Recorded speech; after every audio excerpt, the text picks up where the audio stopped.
Welcome to Edulastic for Science. We're going to be talking about best practices for digital assessment in science classes tonight over the next hour.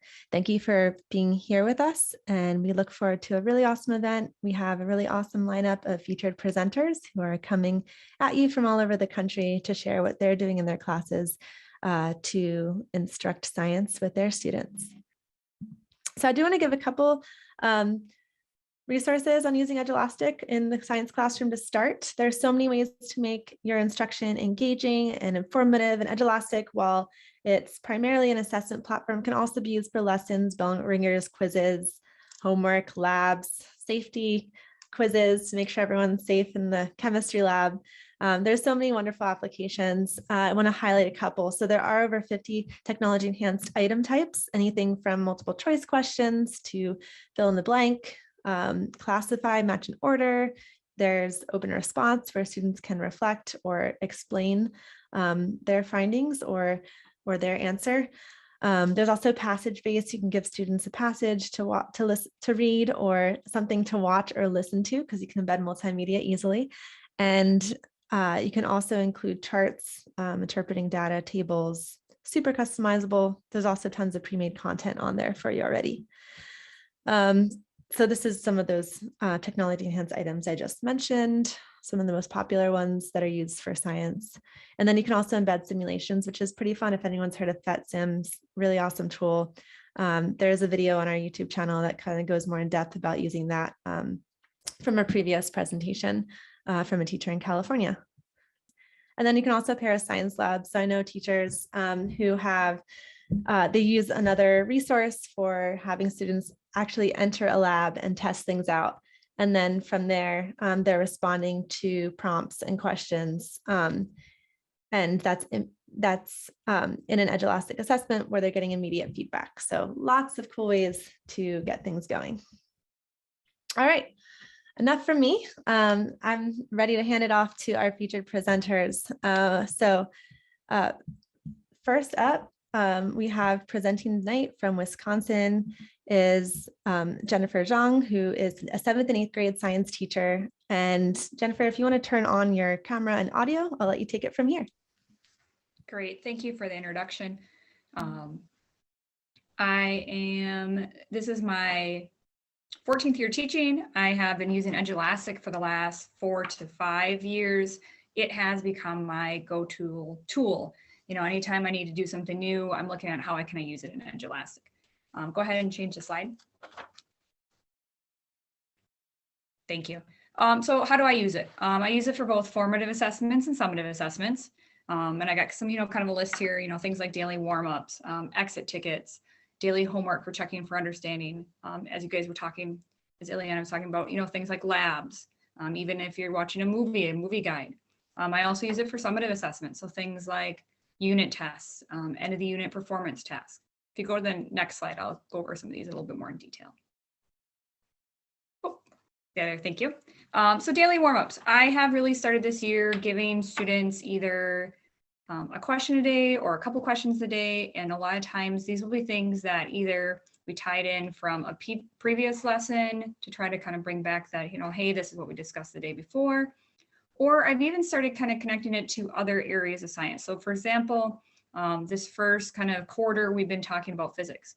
So when we started talking about waves, we started talking about seismic waves, and then it was like, okay, let's start tying in, questions dealing with plate tectonics and earthquakes.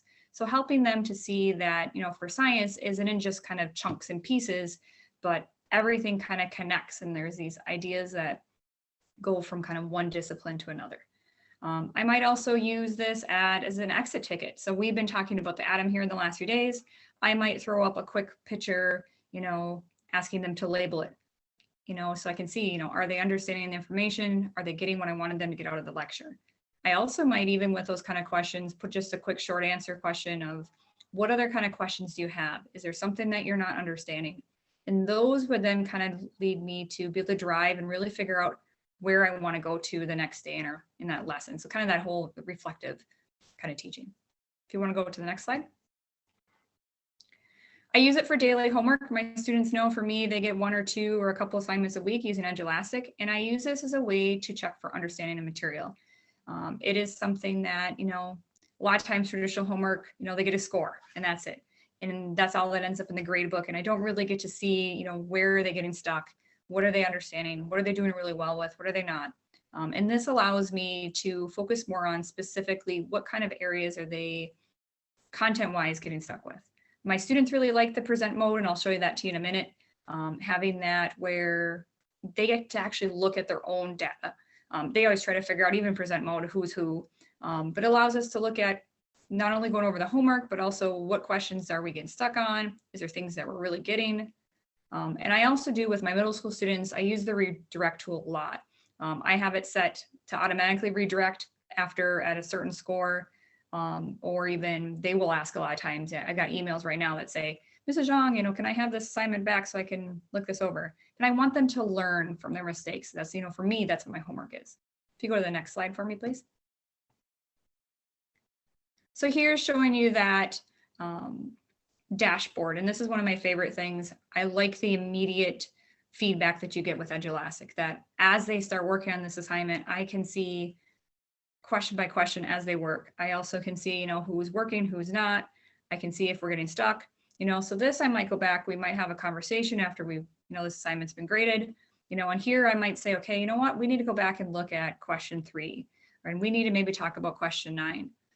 And not only maybe a reteaching moment, but also where, you know, is it a matter of, is it content kind of related, or is it a matter of, was it just the way that I worded the question that kids are struggling with? So some of that kind of stuff. And I use this a lot with my daily homework. So again, this is a nice tool. You know, I can hit the present, and then when I'm done, I can hit reset. So it goes back to where I can see it as normal. If you go on to the next slide. So for me, some summative assessments. So not only do this for daily homework, but I also use this for our tests. I was looking for something several years back. You know, unfortunately, we all have standardized testing. We went to our tests being digital. And the first year that we did that, one thing that we noticed for students wasn't even necessarily being struggling with content, but they didn't know how to take a test online. And when I was asking for resources, those things, even from our state, they're like, well, just teach the standards. But just like anything, you get better as you practice. So I was looking for a tool that allowed me to show and, I guess, have those kind of tools and things in there that our students were going to be exposed to the more and more with these online kind of testing formats. So I was really happy with Edulastic in the sense that, you know, we have the bookmarking tool, the magnifying tool, which is huge, especially for science. There's a lot of times there's charts, there's graphs, things are small. You need to enlarge to look at greater detail.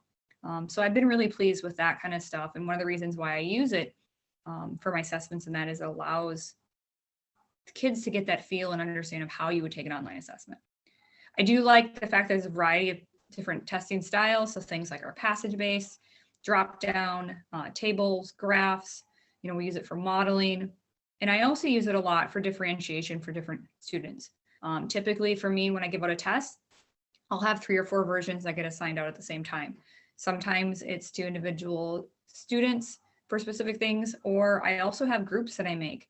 I might have a group that's for my ELL students. I might have a group for my students that have learning disabilities. Or let's say you're doing a project and, you know, I might actually group the students differently that way and assign out different components. If you go to the next slide, please. So here's just an example looking at how a passage base could be used. These are lifelong skills, learning how to interpret and look at, you know, data and graphs, you know, as these students, not only in science, but also in the world, you know, in social media and in media in general, they're going to come up with a bunch of information and be able to understand that and critically look at it is really important. So I like the fact that, again, we kind of have our information on the left-hand side, and then we can kind of break it down with our question styles, and you can do a variety of kind of questions with that. Next slide, please. Here's an example of, you know, with science, it's a lot of modeling, it's a lot of processes, you know, things like our water cycle, our rock cycle, photosynthesis. Here's an example where do some modeling, looking at the water cycle, very easy for differentiation though. We can look at, you know, the picture on the right might be something that I give as a drop down, and now I have put kind of a word bank or word choices in there. So that might be for my students that maybe need a little more support. Whereas I can use, you know, the same kind of idea for, you know, with the image on the left, for students now they have to actually provide the text and the words that would go in there. So again, a very easy way to differentiate for my students to meet their needs, but also in a way that is very subtle also. If you go to the next slide for me, please. Some of my favorite features. I really got into, I know this doesn't seem super exciting, but I like the assignments tab. For me, with my students, being able to have things redirected back to them, this is keeps me organized. This is where I go to every day to check, okay, this is what needs to be graded. This is what's been graded. It's kind of my to-do list. And when I have it all, they're all submitted and graded, it's kind of my check them off. You also can see on here too that you can see that not only do I assign to classes, but I also sign out to groups, depending on what I'm looking at. And you can see I have different versions of tests and so on. If you go to the next slide. Thank you. The Express Grader has become a feature for me that I really like. And it's one of those things I've come attached to. We had a tech thing Monday and it didn't show up the first day and I was like, oh, where'd it go? And it's something I use every day. I like it because it's a way for me to go into an assignment. A lot of times I have short answer questions and I can go through and grade all of this one question at the same time. And then I can go through the next one. I also like that it color codes. So I can, quick visual, what are we doing well on? What do we maybe need some help with? And I also like that it does the averages. If you look up on the top here, the averages screens, and I can, again, it's another place for me to say, oh, like for example, question 12, we're only at 50%. Maybe we need to go back and look at that a little bit more. Is it something that I need to emphasize a little more? Was it the way the question was worded? Again, it's a way for me to improve my teaching and making sure that they're understanding the material. Go to the next slide for me, please. And then finally, another kind of thing, using the insights. There's lots of different reports out here. I pulled up the standards one to show you an example. So I flag when I do all of my assessments, I put in the standards that go with that. So I can actually keep track of what standards I'm looking at. Here was for our first test, or this test that we had, looking at two standards that we looked at. So how are we doing on those standards? Are we achieving what I want to achieve? What I might find is, students are doing really well in one and maybe not as well in another. So how can I improve, my instruction, those kind of things to help bring that up. So again, it's another way to the kind of reflective teaching. And then finally, if you go on to the next slide. So not only for, tasks, but again, I don't use just this for, assessments. I use it for a variety of things. This one is, we've kind of shifted to that next generation science standards. We're getting away from kind of that basic recall of information and much more into application. And so performance tasks have become a thing, where at least for my class, where they take the content and now we're going to apply it into a real life situation and look at how that would work. So again, I like that kind of passage-based format. I can put some text in there. I can put some images. I can add videos, and then I can have questions along the side that kind of go along with it.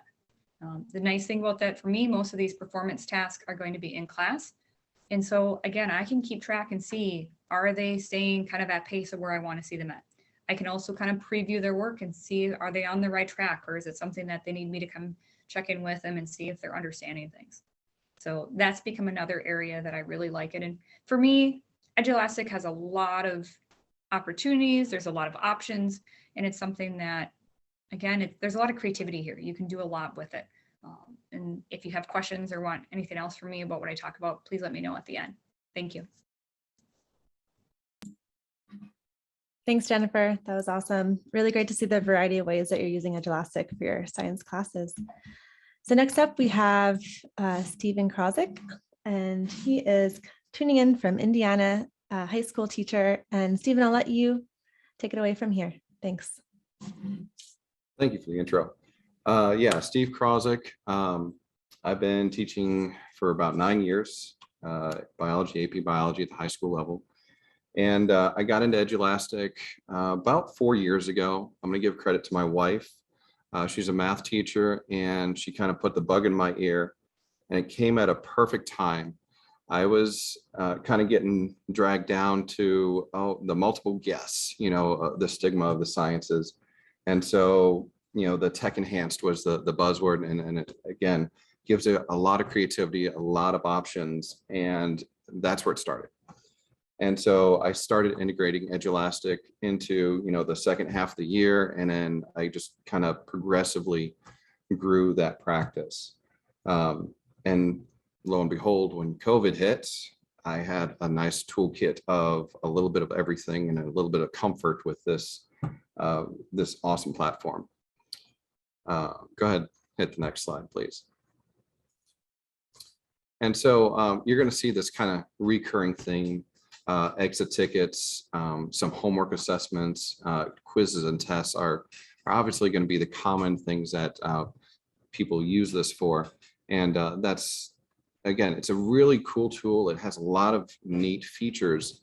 And that's kind of what I want to focus on is the features and talk about just like, again, that creative part of, you know, how can I use this in my classroom?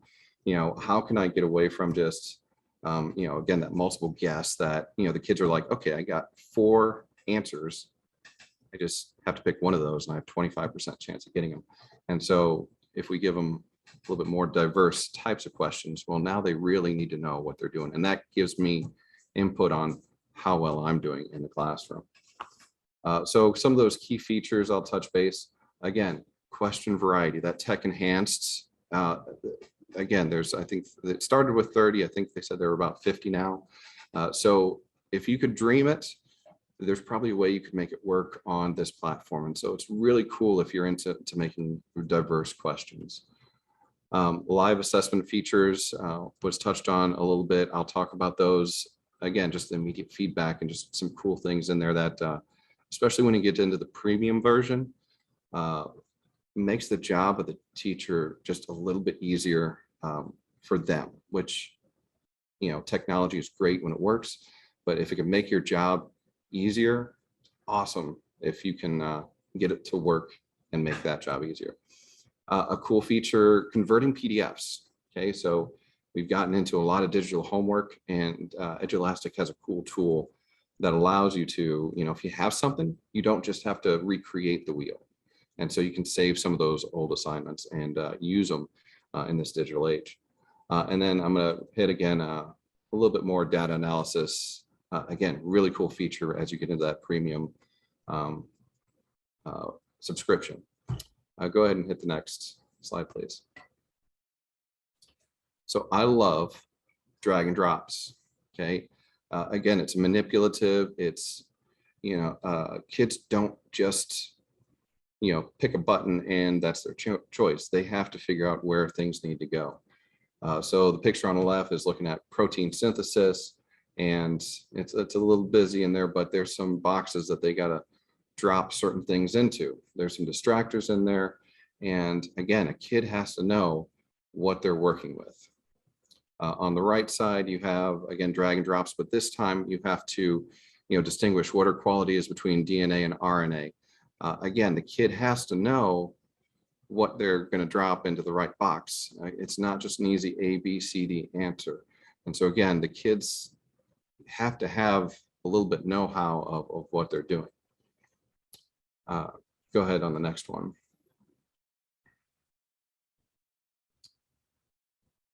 More variety in the tech enhanced. So we saw some drop downs.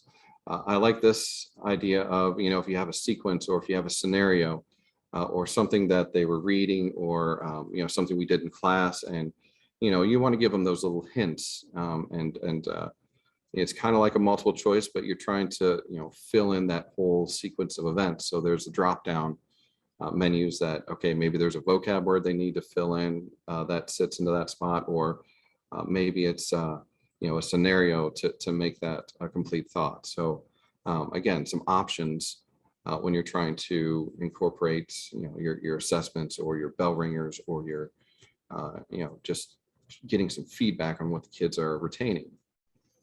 A sequence, and I think this has been common for some other platforms.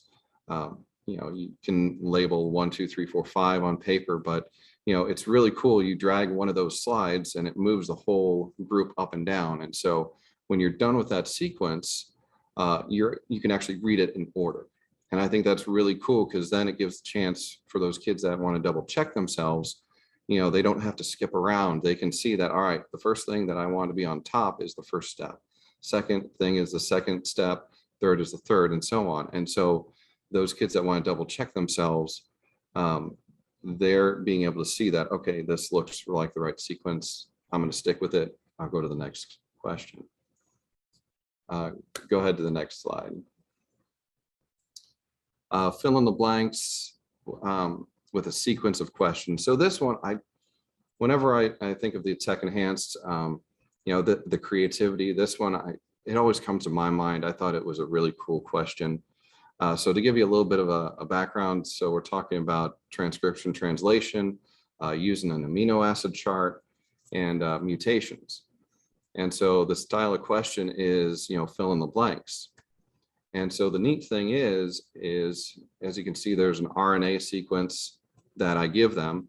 The kids are going to use the charts to fill in the amino acid sequence.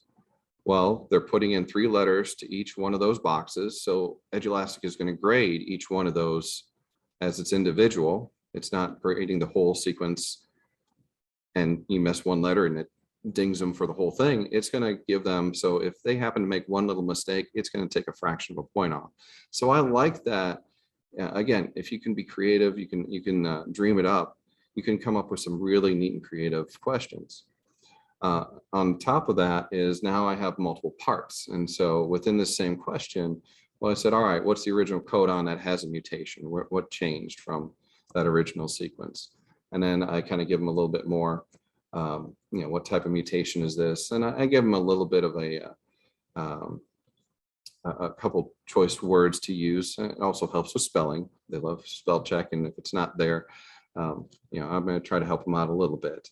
But it's really neat because, you know, I have 4 different questions in this scenario, and I don't have to switch pages, or I don't have to, you know, make a question and then, you know, if I want to use that same material, I don't have to kind of give them the old answer if all these questions are randomized. So it's really neat to have multi-part questions that the kids can work through. And it's like, okay, if I got this right, well, now I can use this in the next question.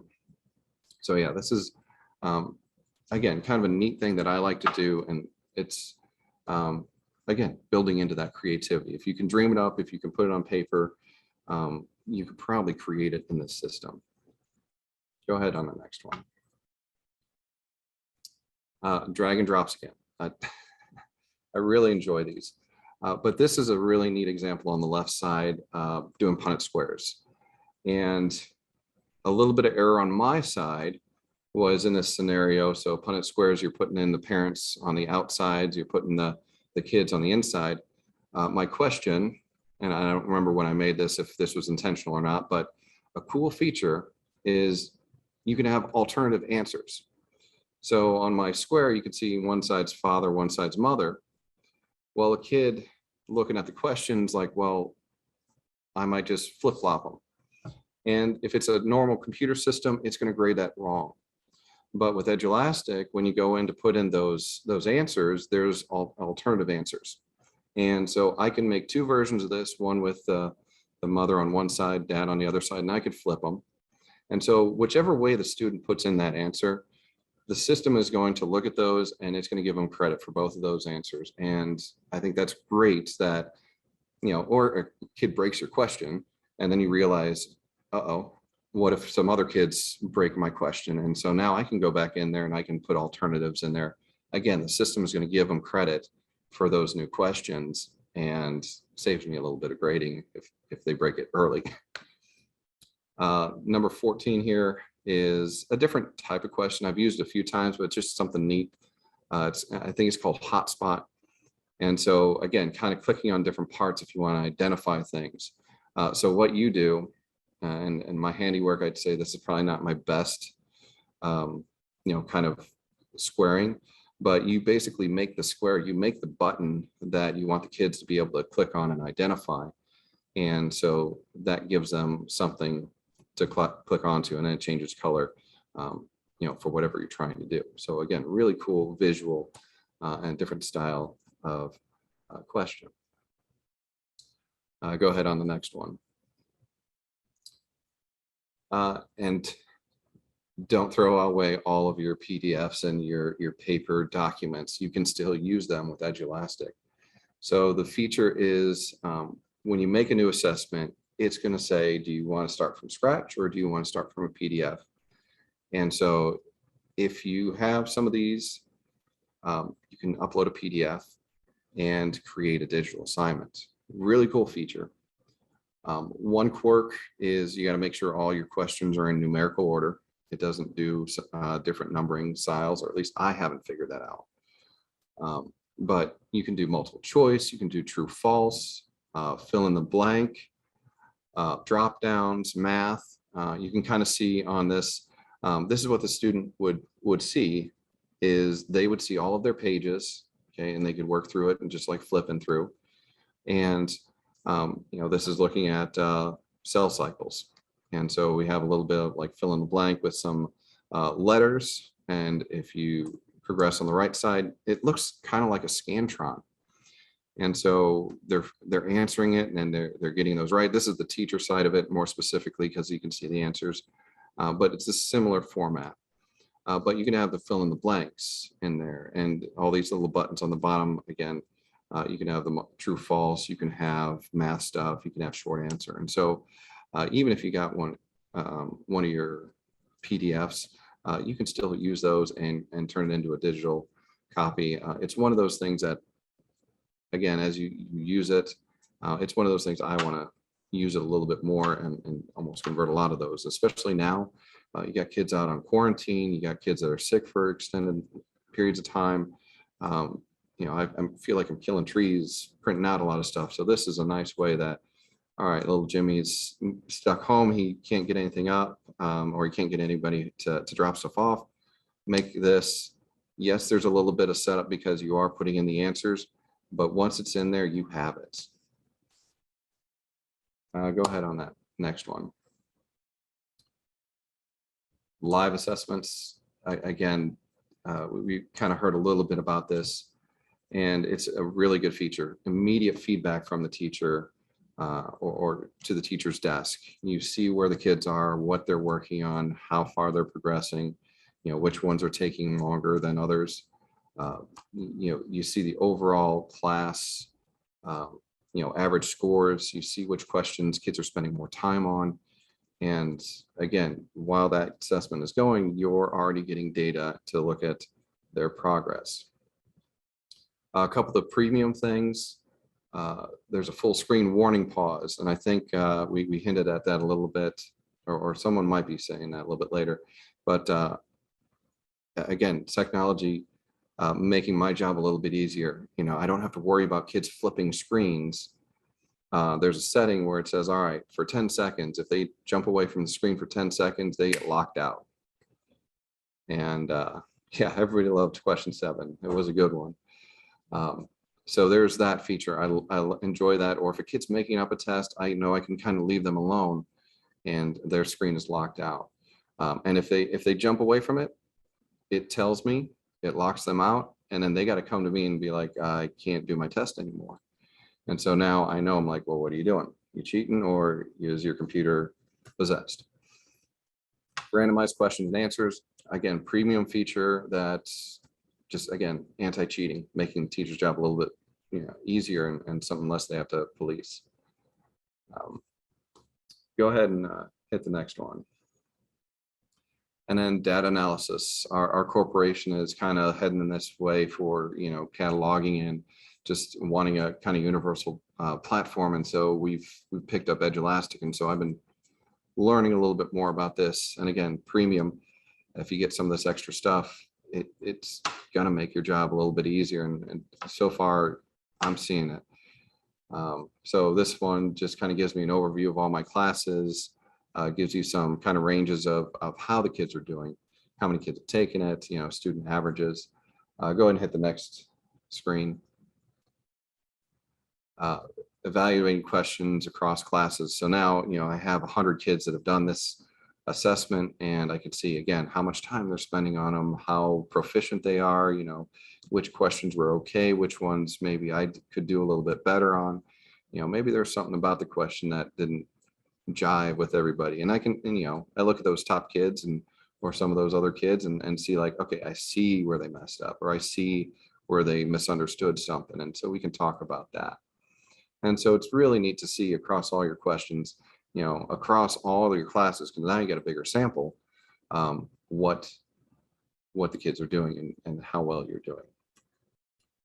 Go ahead and proceed.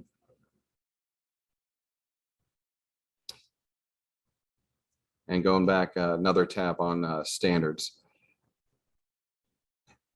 It's okay. Wait, here or the one before? Yep, Sorry. this is good. You're good. Okay, sorry. And another thing is standards. Again, trying to keep track of your standards, seeing how you're doing from one thing to the next. Again, our corporation is wanting to keep a little bit more track on that. And so just trying to stay up on those. And so this is kind of my goal is attaching those standards.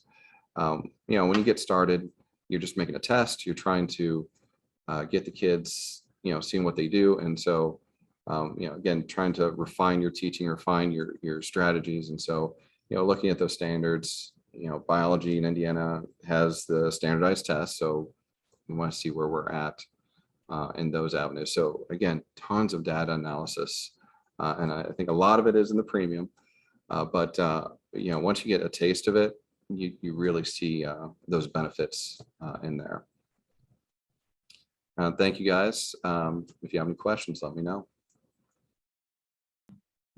Awesome. Thanks, Steve. And it was great to see how you're using some of those question types. I love Punnett squares. That was a fun one to see in particular. Okay. Next we have Denise Jameson, who is a high school science teacher as well from California. Denise, if you want to, oh, there you are already. Take it away. All right. Hi, everybody. Happy afternoon. So I am going to be sharing my screen with you. So we've had our wonderful presenters kind of show it or talk about certain things. And so we are going to dive into, once I share my screen here, Edulastic. So I'm diving right into my platform, my Edulastic, and I just wanted to point this out. I have been a teacher for 4 years, science teacher for 4 years, with Edulastic for 2, and I'm learning so much every day. Even just last night, I learned a lot of new things. And for new teachers or people new with Edulastic, sometimes another learning platform is really scary and daunting, but Edulastic makes it really easy to use. And I just wanted to show the amount of pre-built assessments in the library. Look at that, 191,000. And so sometimes when you just want to look through some testing, and I've already kind of done it here, I teach introductory science for freshmen, and we cover a little bit of everything, but currently right now we're doing forces. And we're really trying to get aligned with NGSS, the new generation science standards. We want students to think, right? We want them to be able to perform, but to really think through things, critically think about questions. That's what I really love about Edulastic. The questions, as you've already seen, lean to students really wanting to think things through. And so I'm just going to click on this already pre-built and press preview. Sometimes it's kind of cool to just be able to see maybe what other teachers have done. Edulastic has done really well with creating very good questions, or teachers collaboratively putting together questions. And so this is the kind of thing that you're going to see with Edulastic. So you're going to see, again, there's that kind of drop and place things where they need to be. You can play, which I don't know if it's going to do it here, but on certain questions. Oh, there it goes. Two ice skaters push against each other. See image below. It's got the a skater delay. on the left has a massive 70.0 Okay, let me go kilograms, back. Maybe and the it'll skater stop. on the right has a massive 90.0 kilograms. There you go. Made it stop. But you can see there, let me go back into it. I didn't want to go too much, but you can see that that's actually quite a good feature for students to have the question read to you, because how many times do we hear students say, I don't know what to do? And you ask them, did you read the question? No, I didn't. So this is a really nice feature. It plays it back to the students. It's great for your ELs. It's great for all students. You do have the scratch pad where students can take their pencil and kind of, draw a picture and kind of, add or whatever they need to do. You have a ruler. You have this here that you can use your compass. There's a lot of features that Edulastic provides. There's the magnifying glass. You can see kind of exactly where the question is, or enhance what you need to read. And then I also like this function as well. So many times students get overwhelmed with too much information. So you can see here how it's just going to kind of block out everything else. And then you have that. So these are all great functions. And like I said, there is so many options, as you can see here, 72 tests found, and all I put in was NGSS and forces. And just, I mean, quite a few, right? And so I really do like that function. I can go to my dashboard. So my students took a test today, so I can see exactly, obviously they didn't do too well, but you can see kind of what they did real time. And the cool part, which was being talked about earlier, was that I was home today and I gave this test from home, and I was able to see what students were doing. I'm going to go back to demo playground. I could see what students were doing from home. I could see how they were doing with the test. I could tell them about the features. I can talk to them. There we go. I can talk to them, and just a real-time aspect for students. Again, so many options, multiple options for thought-provoking questions. And that's what I truly like about Edulastic, the multiple set of tools. There was another one that I lost now. Oh, here it is, wave properties. Let me just show this. This is a really good function. And so on your account, you would have your assignments, and you can click on actions. It will tell you to assign it, to preview, view test details, print test. I thought this was fabulous to be able to print a test. We know tech is great, but we know when tech doesn't work, life kind of crumbles around us sometimes. And so sometimes, or students may just need a paper copy. I was able to, let me show you this one first. This was our test that we recently took. And so I was able to easily click on print a copy test. And here you go. It was really easy. This is my PDF ready to go. I can print this out so I can give it to students. So, you know, in a moment of, oh shoot, you know what, internet's down today. You don't want to change your whole lesson plan. So you don't have to. You are able to have these different options. You still have the graphics available. Students are still able to be part of that. And then my other screen was, I took this PDF and I turned it into a Spanish version for my ELs. And so they can, I have a lot of emerging ELs. And so they were able to take the test, and there's no block, right? They are able to be part of the classroom, take part in the test, and still know the information. So a lot of great features Edulastic has, a lot of tools. I don't want to go over what the other two presenters already said, but all of this is great. And there's a quote that I found that I feel is so appropriate. Science is not built for standardized tests. We want these kids to learn. We want them to be critical thinkers. We want them to work through the processes and be able to explain it to us. Edulastic leans to that. Edulastic is a very useful tool for teachers that allows us to create these assessments and create these opportunities for students to be to take part in, but to just be overall very knowledgeable. And I just think it's a great program, and I've used it very often, and I'm continuing to learn new things all the time. So yeah, so if you guys have any questions, let me know, and I'd be happy to answer them. Thanks so much, Denise. You have a bit of an amen in the chat there. Julie's saying 100% to that quote. And I would agree too. It's really nice in science. It's about exploring. It's about using different senses and answering all sorts of questions. So thanks for showing all those different capabilities there. And I think everyone's kind of seen that across all the presentations tonight. Awesome. So Denise was just talking about NGSS and showing you the vast amount of resources that are available on Edulastic. We recently have been able to provide these new activities and lessons by students. Some students over the last year got together. They wanted to help make online learning a lot more accessible and more fun for middle school students. So this high school student group named themselves the STEAM team and got to work and pulled together, I think it's about 15 activities and lessons. Here's a picture of them on the screen right here. You can see some of these awesome students, and they're now available on Edulastic as well. So if you search STEAM team in the assessment library, you'll be able to find these fun activities and lessons for students ranging from ecology to air pollution to, I think there's some genetics in there, a bunch of different topics.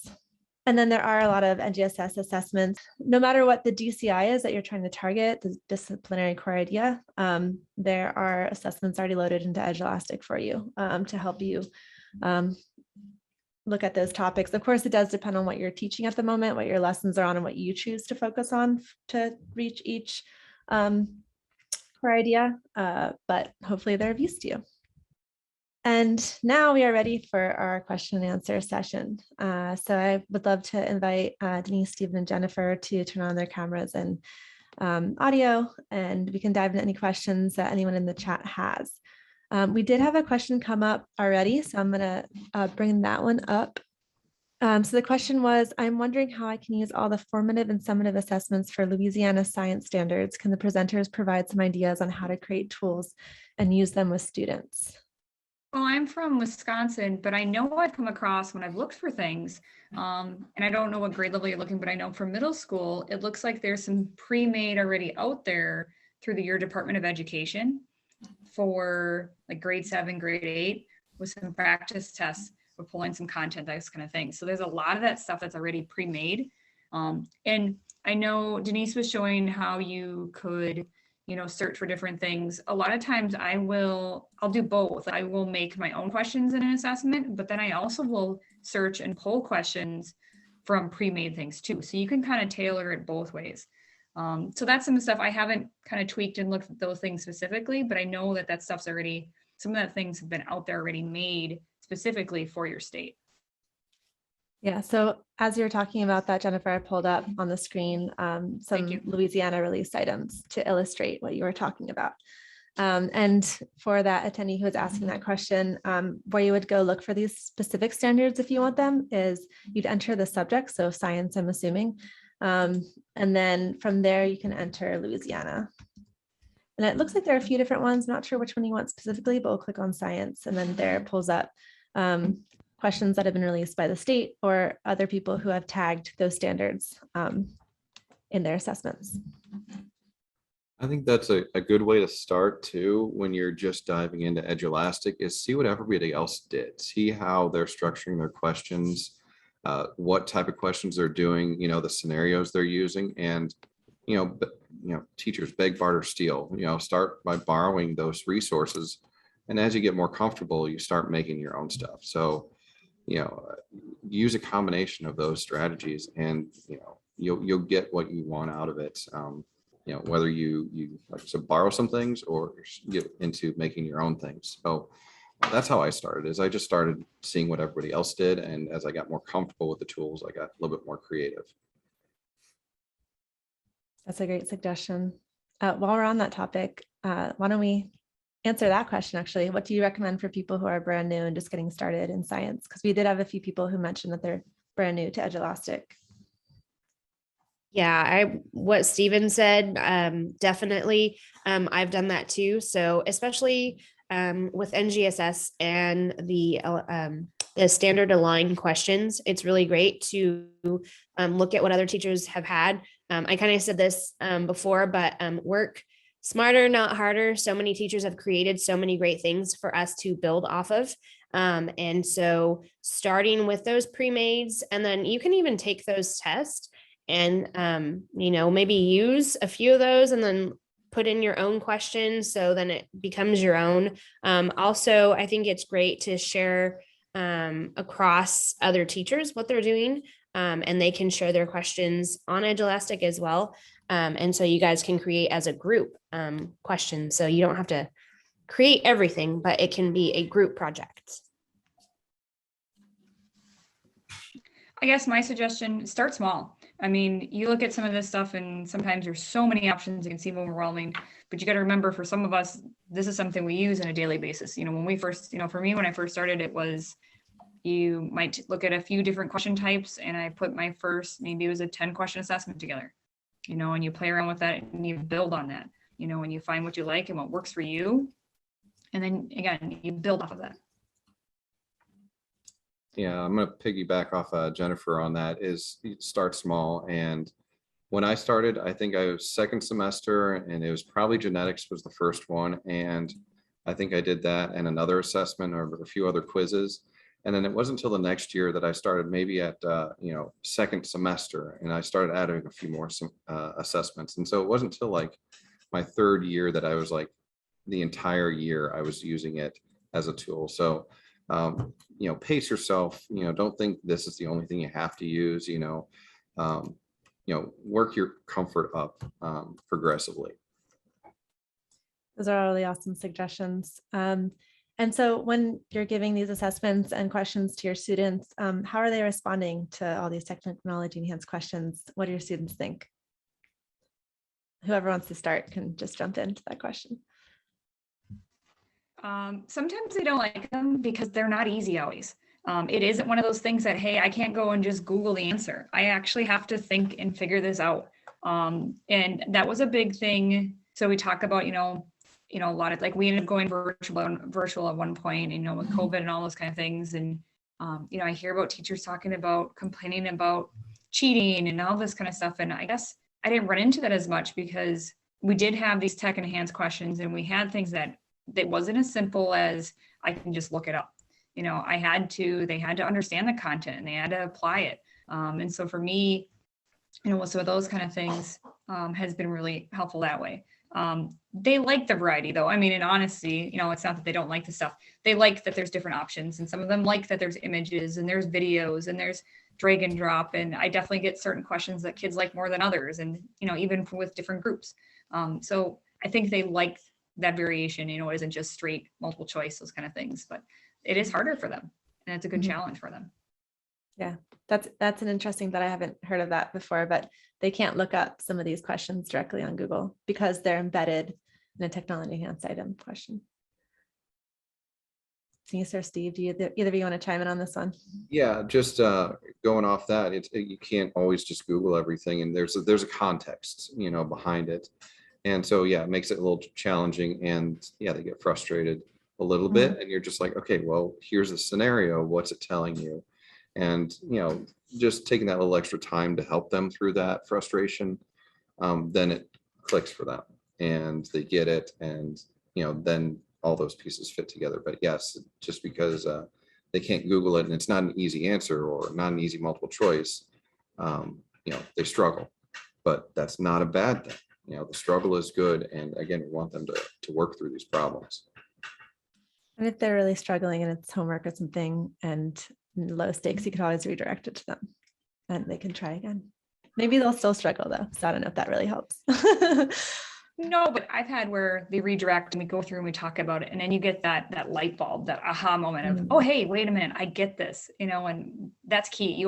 That's, as a teacher, you look for those little, light bulb kind of moments with those students. And I think that's important too. And I like that they have multiple opportunities in some of that, because sometimes they didn't get the first time, but then you start talking about more and they're like, you can suddenly see they made that connection. They get where you were going with it. Totally. Challenges and struggles are good. That's part of science, right? That's how we figure things out. And that's what I tell my students. I said, you're a scientist now. Congratulations. You didn't know you're going to be a scientist, but scientists don't have all the answers. We're constantly finding answers and finding out new information. So the struggle's good. The struggle is real, but it's good for them. One final thoughts, suggestions, best kept secrets of Edulastic. Play with it, have fun with it, take a day and just explore, be a student, and see what works best. And I think that's, part of a teacher too, is trial and error. Don't be afraid to play with it. And it's There's scarier programs out there, and this one isn't one of those. It's really easy to find information. Makes you a better educator. You were talking about that additional information, that kind of stuff. And I know, Ileana, you talked at the beginning about like your guys' YouTube videos and that, and they really do have a lot of stuff out there. There's a lot of videos about the different question types and getting started. So there's a lot of resources on their YouTube channel if you get stuck. I know there's times when like if I presented to and taught my, coworkers and those kind of things, and lots of resources out there. So, if you're, especially if you like do math or you're looking at a certain question, like how would that work? There's a lot of information out there to help you with those kind of things too.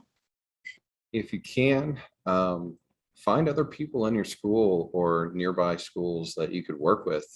Like I said, my wife got me started on it, and so she kind of helped me out. And then I got another biology teacher to play around with it. And so build your own community and learn some things from each other. So, you might start off on your own, but show it to somebody else and, get them interested. Then they start playing with it. And so now you're learning something from them. They're learning something from you. It makes that process so much easier if you're not doing it by yourself. And the other ladies made some great points about there's tons of resources out there, but definitely pace yourself. And it's a learning experience, take it little chunks at a time. Awesome. Great suggestions. So start small, find people to collaborate with. And there are a lot of collaboration tools available for educators to share within a school district or co-author too. And yeah, get in there and try it out. Those are all great suggestions. I want to thank our presenters, Denise, Jennifer, Steve. Thanks so much for taking this hour to share with everyone in the Edulastic community and across the US. I think a lot of people are going home tonight and this evening feeling like they learned a lot of great new tips that they're ready to put into action. So please stay in touch. We're on Twitter, Facebook, Instagram, LinkedIn, and YouTube. And thanks so much for joining us tonight, everyone.